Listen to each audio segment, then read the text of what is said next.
BJP की नई list में कई मंत्रियों के टिकट कट सकते हैं। ओपीएस भदौरिया, राम खिलावन पटेल का टिकट संकट में नजर आ रहा है। साथ ही यशोधरा राजे सिंधिया की जगह कोई नया चेहरा आ सकता है और आज आने वाली लिस्ट में 9 मंत्रियों पर फैसला होना बाकी है। सिंधिया खेमे के सुरेश धाकड़, बृजेंद्र सिंह यादव पर भी संकट है। महेंद्र सिंह सिसोदिया, उषा ठाकुर को मौका मिल सकता है। दरअसल इस टिकट वितरण में इंदर सिंह परमार को भी मौका दिया जा सकता है। अब तक मिल रही जानकारी के अनुसार जो टिकट है कई मंत्रियों का कट सकता है, जिसमें ओपीएस भदौरिया, राम खिलावन पटेल का नाम चर्चा में भी आ गया है और इनके अलावा और भी कई नाम हो सकते हैं शामिल, जो कि टिकट जिन्हें न दिया जाए। यशोधरा राजे सिंधिया की जगह कोई और मैदान में उतारा जा सकता है। अभी लिस्ट में 9 मंत्रियों के नाम नहीं हैं। बहरहाल देखना होगा कि भारतीय जनता पार्टी का नेतृत्व क्या फैसला करता है इसके बारे में। और चूंकि अभी इस तरह से चर्चा चल रही है, उसमें कई लोगों के नाम कट सकते हैं, तो कई लोगों को मौका दिए जाने की भी बात कही जा रही है।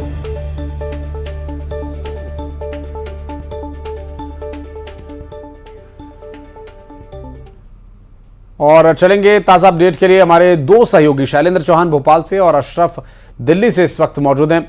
शैलेंद्र, पहले आपके पास आते हैं, चूंकि जो नाम चर्चा में हैं मंत्री के तौर पर अब तक वो जिम्मेदारी संभालते आए, लेकिन अब उन्हें इस बार विधानसभा चुनाव में मौका नहीं मिलेगा, तो क्या कुछ डिटेल है, अभी क्या जानकारी है, क्या कारण पता चल पाया है और ये पुख्ता कब तक होगा कि किसका टिकट कटेगा और किसका रहेगा? देखिए, सबसे बड़ी ब्रेकिंग तो हम आपको बता दें कि कुछ ही देर में सूची आने वाली है और 92 नाम की सूची आएगी। 2 टिकट जो है वो होल्ड कर दिए गए हैं और हम कुछ ही देर में वो सूची सामने देखेंगे, जिसमें सारी तस्वीर साफ हो जाएगी। 12 बजे के पहले पहले सूची जारी हो जाएगी। इसकी पूरी तैयारी हो चुकी है और हम देखेंगे कि इसमें जो मंत्रियों को लेकर जो असमंजस था, तो ये साफ है कि ओपीएस भदौरिया का टिकट लगभग कट चुका है। इसके अलावा राम खिलावन पटेल सबसे ज्यादा संकट में है। इसके अलावा यशोधरा राजे सिंधिया की जगह कोई नया चेहरा आएगा, क्योंकि वो खुद ही चुनाव लड़ने से इनकार कर चुकी थी।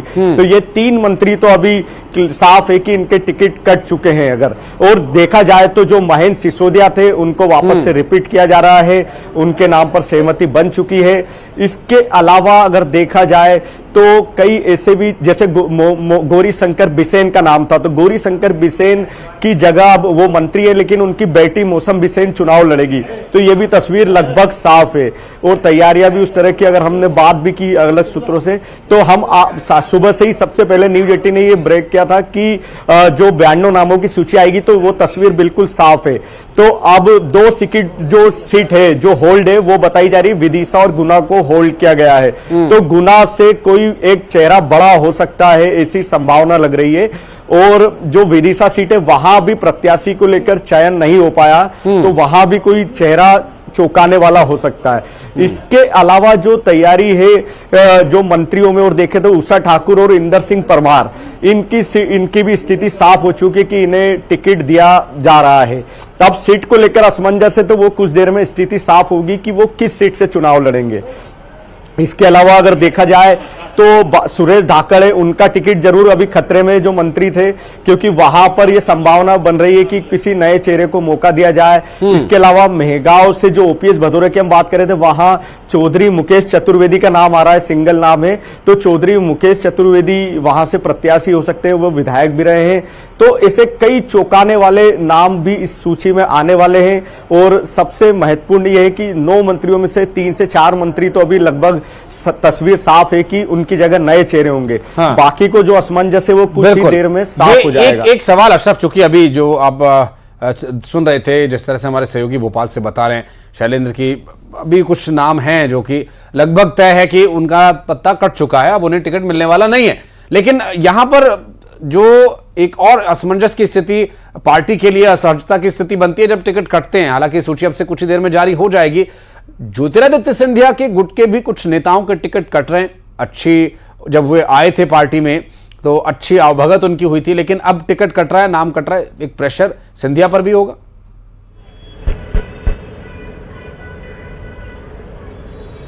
बिल्कुल आशीष, देखिए प्रेशर सिंधिया पर भी था और वो प्रेशर अब खत्म हो चुका है, क्योंकि बिना उनकी सहमति के सीईसी में राष्ट्रीय नेताओं ने फैसला नहीं लिया होगा। सीईसी से पहले जो राज्य स्तर की मीटिंग होती है, जो कोर कमेटी की मीटिंग है, उसमें सिंधिया जी को उनको बुलाया गया होगा, उनको पूरे विश्वास में लिया गया होगा और जो तथ्य हैं, जो सर्वे कराए गए हैं, वो रखा गया होगा, क्योंकि जो स्थिति है वो यहाँ पर बीजेपी में सर्वे के आधार पर है। सर्वे में अगर कोई दावेदार मजबूत है तो उसको मौका दिया जा रहा है और कल रात में सीईसी हो चुकी है, प्रधानमंत्री की अध्यक्षता में हुई थी और इसमें फैसला कर लिया गया है किसको मौका दिया जाएगा। तो वो बस अब सस्पेंस बना हुआ है लिस्ट पर कि लिस्ट कब आती है, तो जैसे ही लिस्ट आएगी तो वो सस्पेंस भी खत्म हो जाएगा और जो स्थिति है वो पूरी तरह से साफ हो जाएगी। वैसे बीजेपी की अगर बात करें तो बीजेपी के राष्ट्रीय नेतृत्व की तरफ से स्थिति बिल्कुल साफ है, क्योंकि कांग्रेस ने अपने पत्ते खोल दिए। उसी को देखते हुए बीजेपी ने कल केंद्रीय चुनाव समिति की बैठक में अपने उम्मीदवारों को लेकर फैसला किया है। तो सभी उम्मीदवारों की तस्वीर भाजपा के राष्ट्रीय नेतृत्व के सामने बिल्कुल साफ है। बस अब कुछ लम्हों का या कुछ मिनटों का इंतजार, और जब वो तस्वीर जो है पब्लिक डोमेन में आ जाएगी, आम लोगों के सामने आ जाएगी कि भाजपा अपनी लिस्ट जारी कर देगी और सभी को पता चल जाएगा कि किस सीट से किसको अपना चेहरा बनाया गया। हाँ, ये जरूर है कि कई चौंकाने वाले इसमें नाम होंगे, कई विधायकों के ऊपर तलवार लटकी हुई है, जैसा लगातार न्यूज़ 18 पर खबर चल रही है कि विधायकों की जो स्थिति है, कई विधायकों की जिसमें उनके परफॉर्मेंस को लेकर सर्वे के आधार पर बात की जा रही है, उन पर तलवार लटक रही है, तो उनका पत्ता कट जाएगा। ये तो मीटिंग में पहले ही तय कर लिया गया था, जब वीडी शर्मा ने बैठक में एक बार कहा भी था इस बारे में कि जो मंत्री हैं उन्हें हिदायत दी गई थी कि आप अपना काम ठीक कर लें, अन्यथा इसका आपका परिणाम भी भुगतना पड़ सकता है। पार्टी लोगों के हित के ऊपर काम करती है, न कि पार्टी या फिर नेता के हित में।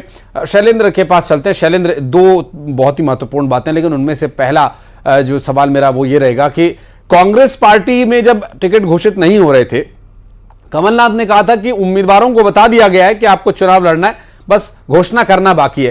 तो क्या जो 92 की लिस्ट आ रही है, जैसे हम लोगों को पता चलेगा वैसे ही उम्मीदवारों को भी पता चलेगा, या उन्हें जानकारी पहुंच चुकी है? देखिए, बीजेपी ने हर सूची में चौंकाया है, तो यह भी तय है कि यह सूची भी चौंकाएगी। कई विधायकों को यह एहसास भी नहीं होगा कि उनका टिकट कट चुका है, लेकिन जब सूची आएगी तभी उन्हें पता चलेगा, क्योंकि भाजपा में यह साफ है कि अनुशासन का डंडा चलता है, तो यहां पर किसी तरह की गड़बड़ को लेकर भी कार्रवाई तुरंत होती है।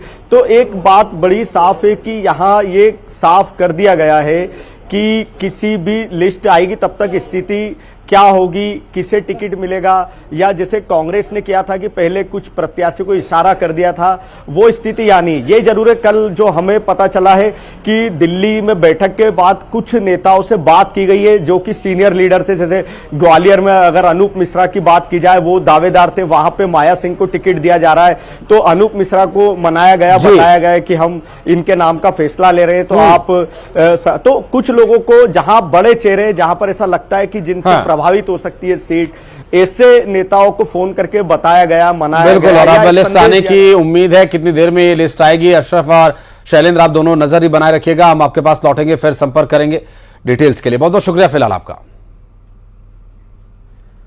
और कांग्रेस उम्मीदवारों की घोषणा के बाद मध्य प्रदेश में विरोध जारी है। दरअसल निवाड़ी में अमित राय को कांग्रेस ने प्रत्याशी घोषित किया है और इसे लेकर स्थानीय नेताओं ने विरोध शुरू कर दिया है। कुछ दिनों पहले अमित राय बीजेपी से कांग्रेस में शामिल हुए थे, अब उनको टिकट मिला है और इसे लेकर अब विरोध तेज हो गया है।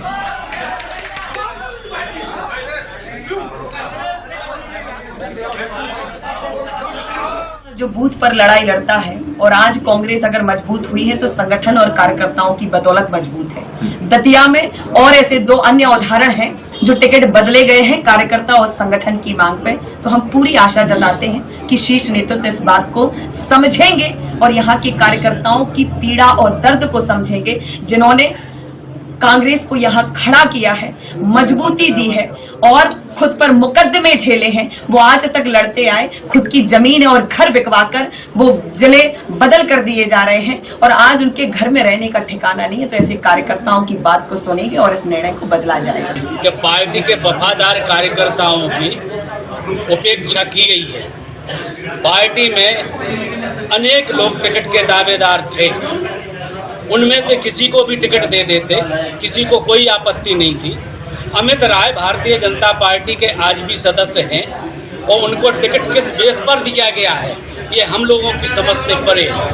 हम पार्टी नेतृत्व के इस निर्णय की घोर निंदा करते हैं और विरोध करते हैं। स्वाभाविक है कि जब कोई अपने परिवार में रहता है और परिवार के अलग से कोई जाता है तो स्वाभाविक विरोध तो होता है, लेकिन निश्चित रूप से जो हमारे वरिष्ठ नेताओं ने किया है, निश्चित रूप से कोई ना कोई निर्णय लेके किया होगा। तो ऐसा कब से नियम हो गया कांग्रेस में कि बिना सदस्यता लिए ही? भाई ये तो वरिष्ठ नेता जाने, उसका निर्णय वरिष्ठ नेता जन ले। हम तो एक छोटे से कार्यकर्ता होने जिले के, हम अपने कार्यकर्ताओं संगठन के मुखिया होने के नाते उन लोगों ने हमसे पूरी बात रखी, उनकी बात को हम अपने प्रदेश मुखिया जिला। और मंडला में एक कार की चेकिंग के दौरान करीब 3.5 लाख रुपए जब्त किए गए। नैनपुर में एफएसटी और एसएसटी की टीम ने थावर नदी के पास बने चेक पोस्ट पर जांच के दौरान कार से 3,45,500 रुपए जब्त किए और पूछताछ में कार सवार ने अपने आप को व्यापारी बताया।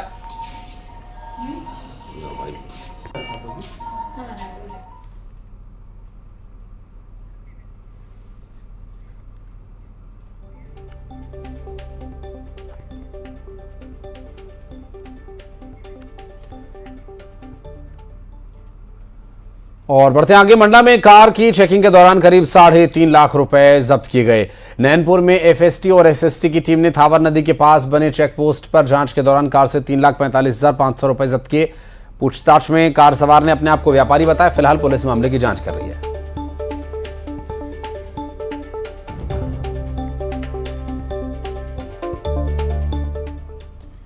और 26 दिन बाद यात्री ट्रेन जगदलपुर आई। भूस्खलन की वजह से केके रेल लाइन पर जरती और मनाबार के बीच भूस्खलन के चलते ट्रेन बंद थी। किरंदुल पैसेंजर को भूस्खलन वाली जगह से 10 किलोमीटर प्रति घंटे की रफ्तार से ले जाया गया और केके रेल लाइन बहाल होने पर यात्रियों ने अब राहत की सांस ली है।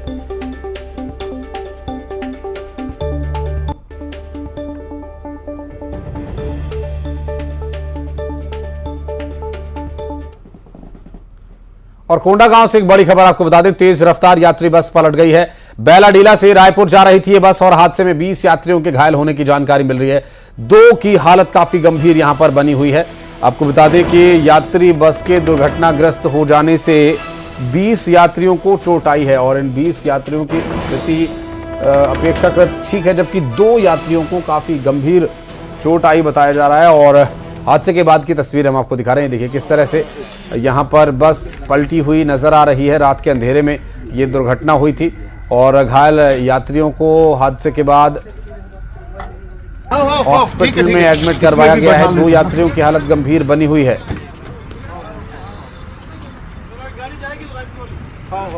आ जाइए। यात्रियों से भरी सवारी बस जो बचेली से दूर में जा रही थी वो अनियंत्रित होकर पलट गई। आप देख सकते हैं कि बस पेड़ के सहारे टिकी हुई है। आपको बता दें कि नेशनल हाईवे यहाँ से करीब 60 मीटर दूर है, वहाँ से उछलकर बस यहाँ गिरी। इसी बात से अंदाज़ा लगाया जा सकता है कि बस कितनी स्पीड में रही होगी।